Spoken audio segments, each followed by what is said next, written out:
국정원 기조실장이 사실 센 자리잖아요. 국정원 사실상 2인자라고 하는 자리인데 차장들 3명 있지만 대북 송금 관련 그 이재명 대통령 재판의 변호인 김희수 변호사 임명 이 부분도 지금 또 논란을 많이 불러일으키고 있는데 이거 저희가 기사에 국정원 조선일보 기사 잠깐 보여주시죠. 제목이 국정원 인사예산주인 기조실장의 대북 송금 변호인 김희수 어떻게 보시는지요? 대북 송금은 법에서 허용하지 않는 거지 않습니까? 그리고 그렇죠. 대북 제재에 해당할 수 있는 거고 그 사건의 변론을 맡아서 적극 변론을 했던 분이 지금 국정원장도 문제가 되고 있는데 예. 국정원의 기획 예산 모든 것 그러니까 다시 말씀드리면 가장 중요한 자리 예. 그리고 국정원의 사업을 어떻게 진행하고 예산을 어디에 쓸지를 사실상 실무적으로 결정하는 자리에 예. 그런 분이 가 있다면 앞으로 그러면 국정원이 대북 관계에 있어서 어떤 스탠스를 취하고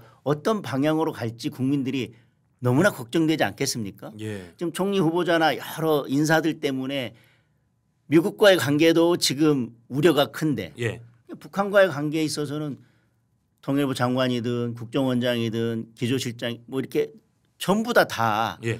우리가 봤을 때 우려스러운 분들이 그 중요한 자리에 가 있으면 앞으로 대북 관계는 어떻게 하자는 것인지 저는 국민들께서 너무나 우려스러울 거니까 이재명 대통령의 예전에 변호를 맡았던 사람이 주요 보직에 갔다 그 차원을 넘어서서 그것도 문제입니다. 이번에 국회의원 선거에서 이재명 그 당시 당대표의 예. 변론을 맡았던 분들이 대거 국회의원으로 다 들어왔지 않습니까? 예, 공천 받고 다 들어와서 네. 뭐 일각에서는 변호사비를 그런 거로 해준 거 아니야라는 그런 논란까지도 있었어요. 그런데 이제 국회의원이 못된 분들은 또 이번에 다 대거 다른 그 내각으로 지금 다 들어가는 거 아닙니까? 행정부도 그렇고 대통령실도 그러니까요. 예, 그러니까 내각으로 다 들어가고 있지 않습니다. 내각으로 들어가고 있는데 이런 것들이 결국은 이게 뭐 학연도 아니고 지연도 아니고 그러면 법연이란 말을 어디 썼어요. 그러니까 이제 재판 관여했던 분들은 그냥 전부 다 국회, 대통령실, 뭐 내각, 뭐 이런 데로 다 지금 그것도 요직에만 이렇게 배치를 하고 있지 않습니까? 결국은 그냥 정부와 그러니까 행정부와 입법부를 결국은 이재명 대통령의 변호인단으로 구성된 거의 법무법인 하나를 차린 것처럼 지금 구성하고 있는 것도 문제지만 저는 그분들이 어떤 일을 했는데 과연 그런 일을 했던 분이 저 자리에 가도 되는가라고 하는 면에서 저는 더 우려스러운 점이 있습니다. 조금 결은 다른데 이진숙 교육부 장관 후보자 서울대 10개 만들기 공약 이거를 이제 직접 제안했다고 기사가 나왔어요.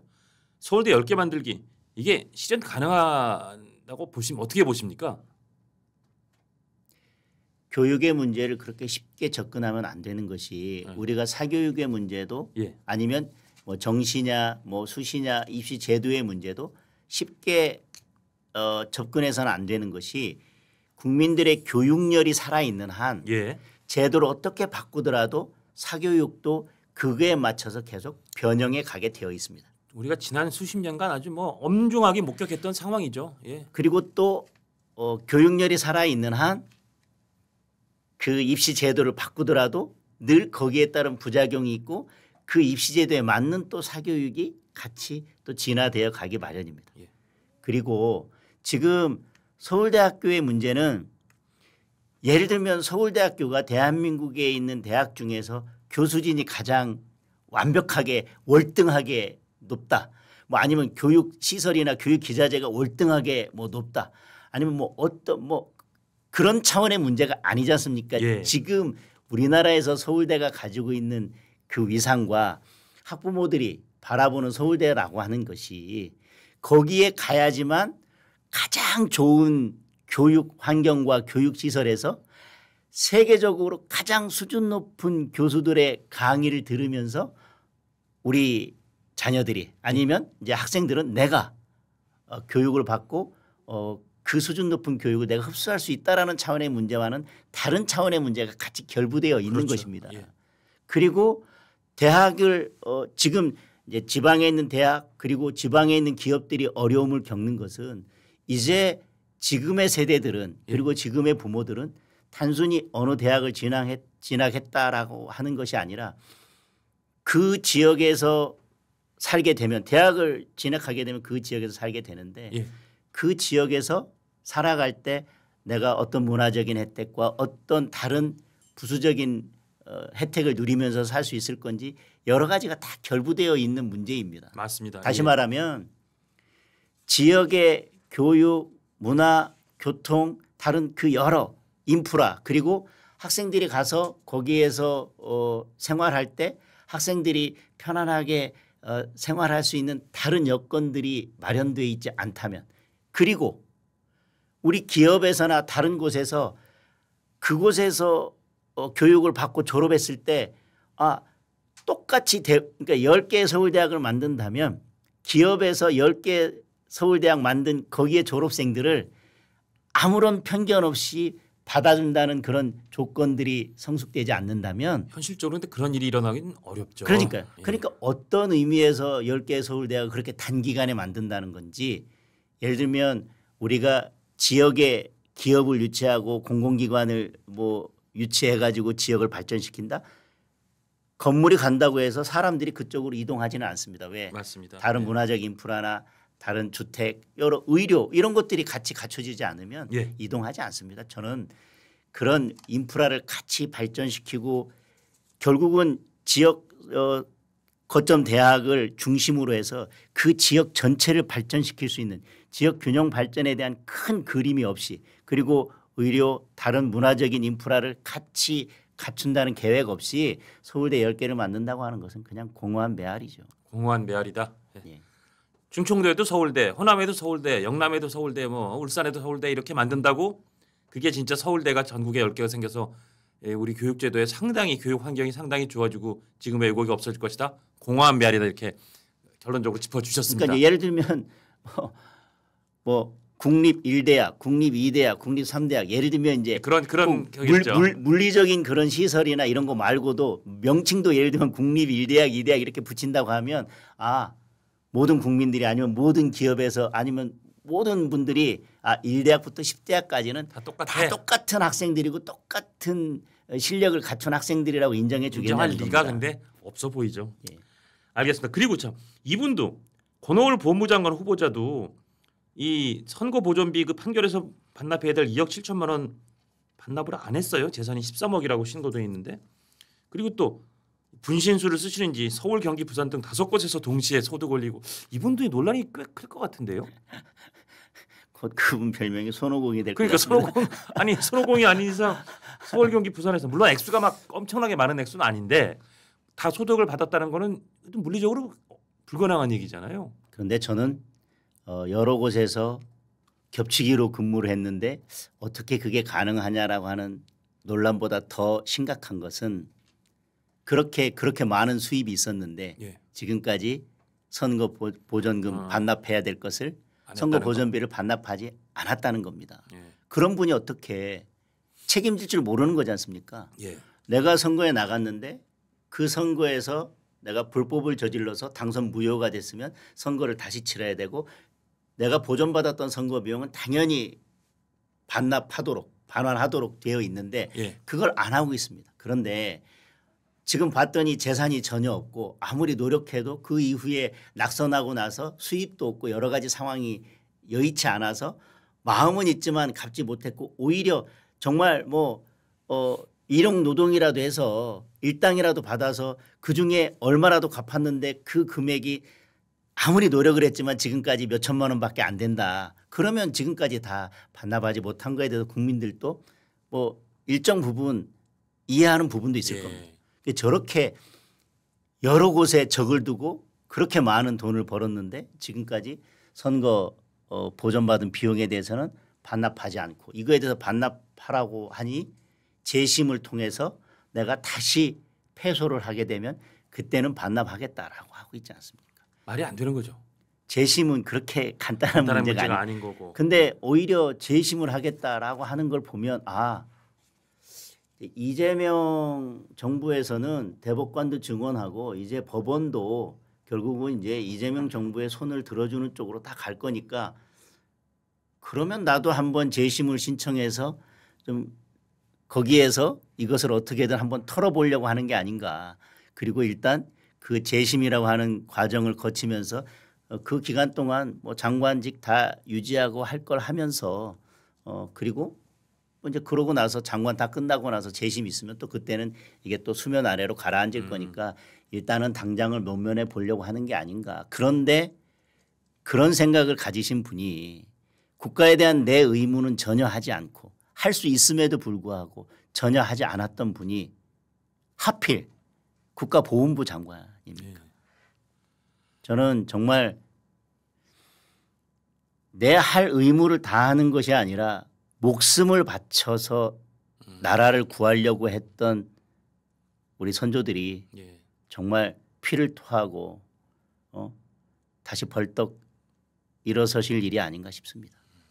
국가보훈부로부터 그런 여러 가지 보답과 감사함을 받아야 될 우리 선열들이나 그런 분 입장에서는 아니 어떻게 보훈부의 최고 책임자 장관을 나라에서 돈 선거 보존 받고 그거를 응당 반납해야 되는데 그 돈도 많은데 반납 안 한 사람은 어떻게 시키냐 해서 오히려 정말 벌떡 뭐 저 하늘에서 아니면 저 지하에서 일어나시겠다 그럴 정도로 강한 비판을 주셨습니다. 저도 뭐 고기가 뭐 끄덕여집니다. 또 하나는 예. 여직 지금까지 사실 보수 정당에서 정치를 해온 분 아닙니까? 예.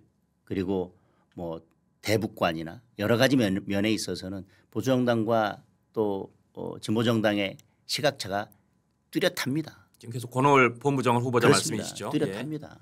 그런데 그렇게 보수 정당에서 보수의 가치를 가지고 특히 안보나 이런 부분에 있어서 보수 정당의 가치를 가지고 쭉 정치를 해왔던 분이 지금 말씀드린 문제도 있지만 어떻게 저쪽 정당으로 넘어가서 예. 거기에 대선에 기여를 하고 하필 맞는 장관이 국가보훈부 장관입니까? 이 이재명 대통령, 이재명 정부의 그런 인사를 보면서 아까 우리 방송 중에 잠깐 그 얘기 나눴잖아요. 일종의 겉으로는 그렇게 보이지만 속으로는 이 정부가 끝난 다음에 어떻게 될지 걱정하신다. 그 얘기 좀 들려주시죠. 그 문재인 정부에서도 결국은 우리가 쇼통이라고 했었습니다. 예. 보여지는 것만 관심을 가졌지 실제로 무엇을 바꿀지에 대한 걱정은 전혀 하지 않았습니다. 그리고 지나고 났더니 고가는 다 비어 있고 예. 그리고 부동산 정책도 그때그때 뭔가를 한다고 했지만 결국은 집값은 전혀 잡지 못했고 예. 그래서 지나고 났더니 기둥은 다 갈라지고 예. 지붕에서 비는 새고 막 그랬는데 매번 그런 문제에 대해서는 눈 감고 집 밖에 건물 밖에 페인트만 6개월마다 이렇게 새로 칠하면서 마치 잘하는 것처럼 예. 그때그때 단기 임기응변 처방식으로 해오다가 결국은 그 모든 부채나 경제적 어려움이나 부동산 문제나 이런 것들을 그 다음 정부에서 떠안게 되지 않습니까? 떠안았지 않습니까? 예. 예. 지금 이재명 정부도 저는 비슷한 양상이라고 생각합니다. 지금 내거는 것들이 뭐 현금을 주고 예. 뭐 빚을 탕감하고 예. 그러니까 일단 현금으로 해결하는 방식입니다. 국민의힘에서 국민들께 말씀드리고 싶은 것은 국민의힘에서도 어떤 방식으로든 국민들의 어려움을 해결해 드리고 싶습니다. 예를 들면 뭐 지원금을 지급하는 것만 하더라도 어려운 분들에게 늘 더 두텁게 지급하자라고 하는 것이 국민의힘의 입장인 겁니다. 예. 그리고 뭐 현금을 지급한다 하더라도 그것이 어떤 효과를 미칠지에 대해서 잘 보면서 시기와 방식을 조절해야지 집값 올라가고 잘못하고 있을 때 그 돈을 풀면 그 돈이 어디로 몰릴지에 대한 고민을 해봐야 됩니다. 맞습니다. 그런데 예. 지금 집값이 상승한다고 하고 대출은 묶는다고 하면서 갑자기 돈은 시장에 풀겠다 뿌리고. 시장에 예. 풀겠다라고 하면 곧 인플레가 올 것이고 집값 상승에 어떤 영향을 미칠지에 대해서 정밀하게 고민을 해봐야 됩니다. 우리가 민생을 살피지 말자는 게 아니라 좀 정밀하게 세밀하게 고민을 해보자는 겁니다. 그런데 지금 그런 것들을 하지 않고 일단 풀자. 힘드니까 풀자. 그런데 저희들은 푸는 방식도 꼭 왜 특정 업체가 그 수수료를 계속 엄청난 수수료를 가져가는 지역 상품권을 하려고 하는 것이냐. 예. 뭐 다른 카드나 아니면 다른 방식이 충분히 있을 수 있는데 예. 그리고 왜 그 지역 상품권을 할 때마다 그 수수료는 왜 대한민국에서 꼭 특정 업체 한 곳만 가져가는 방식이어야 되느냐. 그리고 그게 특정인과 연관이 돼 있다고 계속 의혹을 받고 있는데 예. 이런 문제점들에 대해서 지적을 하고 있는데 민주당은 항상 그러면 지금 국민들이 어려운데 당신들은 아무것도 하지 말자는 거냐. 우리들이 하는 거 그러면 반대만 하자는 거냐 이렇게 이야기하는데 반대가 아니라 저희들은 나름대로 대안을 모색하고 좀 심도 있는 논의를 통해서 제대로 될 수 있도록 하자는 건데 지금 해수부에 대해서도 그렇습니다. 해수부도 정부 부처가 모여 있는 것은 정부 부처가 같이 모여 있을 때 업무 효율이 있고 예. 그다음에 정부 부처는 국회나 아니면 총리실과 같이 있어야지만 업무 효율이 있는 거 맞습니다. 아닙니까? 예. 그런데 해수부 하나만 떼놓으면 분명히 그런 문제가 생길 겁니다. 해수부 장관은 서울에 사무소 하나 두고 일주일에 한 4일은 서울에서 할 겁니다. 예.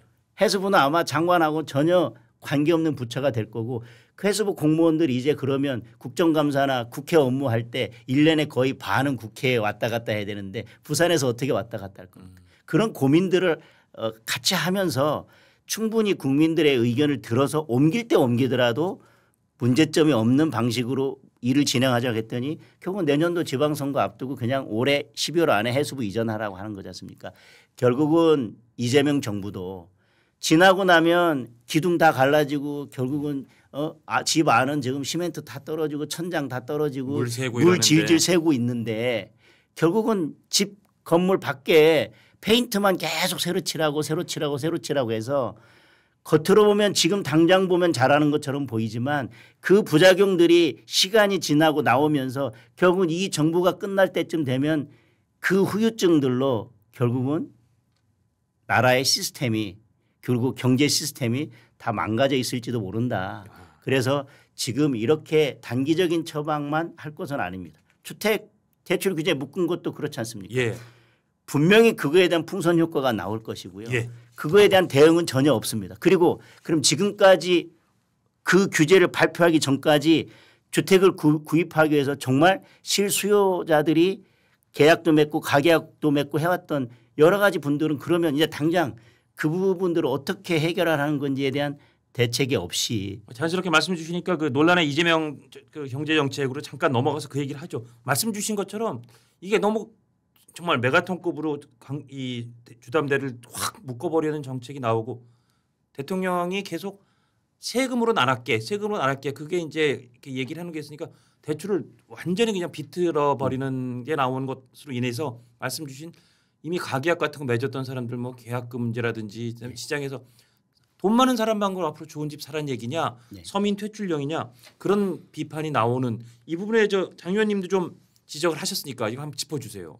그래서 지금 그렇게 갑작스럽게 하면서 지금까지의 주택 정책이 그래도 상당 기간은 예. 유지될 거라는 걸 믿고 지금까지 쭉 진행해 왔던 아까 말씀하신 그렇죠. 가계약에는 진행해 왔던 분들은 그럼 당장 어떻게 하라는 것이며 예. 이렇게 묶어버리면 지금까지의 주택 정책을 믿고 이제 청년들은 그러면 내가 이때쯤 결혼을 해서 이렇게 집을 구입하고 이렇게 하겠다라고 계획을 세웠는데 그분들에 대한 다른 대책 없이 이렇게 추진해 버리면 말씀하신 것처럼 집에 현금 쌓아놓고 있는 분들만 주택을 구입하라는 것밖에 안 되기 때문에 예. 결국은 이 파급 효과가 크게 작용할 것이고 지금 이미 언론에도 보도되고 있습니다마는 재개발 뭐 재건축 이렇게 하는 큰 시행사들은 이렇게 되면 이제 분양이 안 되거나 결국은 문제가 생길 수 있기 때문에 무슨 이사비 명목이든 다른 명목으로 어떻게 해서든 그렇겠죠. 이 대출이 막힌 부분을 결국은 뚫어주려고 할 겁니다. 예. 그러니까 결국은 또 거기에서 풍선 효과가 나오게 될 거고요. 예.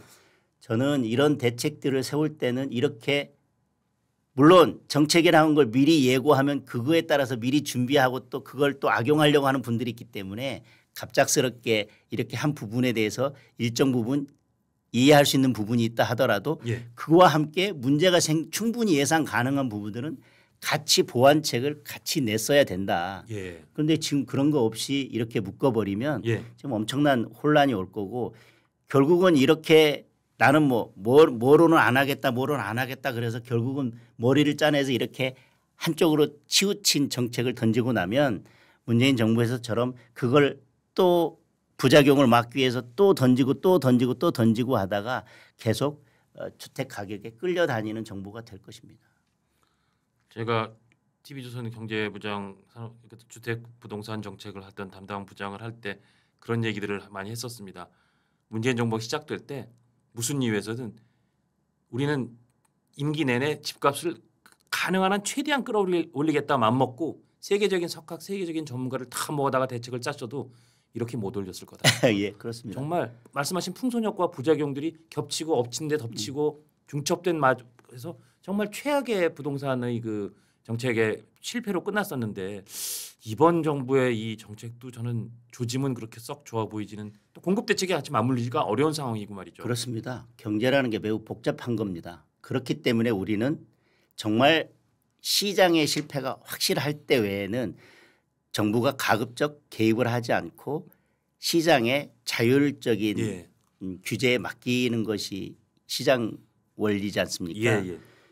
이게 이쪽에서 막으면 분명히 다른 곳에서 문제가 생기고 그것은 다른 곳에 결국은 영향을 미치게 됩니다. 예. 결국은 집값은 잡지 못하면서 다른 풍선 효과들을 가져올 것이고 중요한 것은 집값을 잡는다고 했던 이 정책에 대해서는 뭐 한 단계 두 단계 정도는 예측 가능하지만 그로 인한 부작용은 얼마나 생길지 어디까지 파급이 될지 그것이 어디까지 이어질지에 대해서 전혀 예측할 수 없기 때문에 시장은 그렇게 함부로 급격하게 손을 대는 것이 아닙니다. 제가 볼 때 부동산 쪽에 돈 흐름을 조금 막고 이걸 증시 쪽으로 이렇게 조금 유인시켜서 이입시켜서 코스피 5천.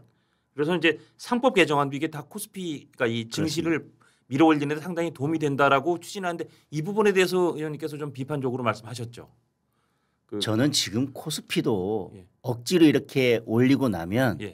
언젠가는 결국은 코스피라고 하는 주식 주가라고 하는 것이 강제로 올린다고 해서 올라가는 것이 아니고 그렇게 강제로 올렸던 것은 결국은 기업의 성장이나 아니면 경제 성장이나 맞습니다. 예. 이렇게 주가라고 하는 것이 어느 나라의 주가가 이렇게 올라간다고 하는 것은 결국은 그 나라의 경제 능력, 성장 능력, 잠재 능력 이런 것들과 같이 맞물려 있는 것인데 예. 그거 없이 올려놓으면 언젠가는 이건 다시 꺼진다. 꺼지게 돼 있습니다. 그러면 결국은 주식 투자했던 국민들이 결국 그 모든 피해를 보게 됩니다. 예. 더군다나 그것을 일시적으로 이쪽으로 가는 자금을 막고 이쪽으로 돌려서 코스피를 올리겠다.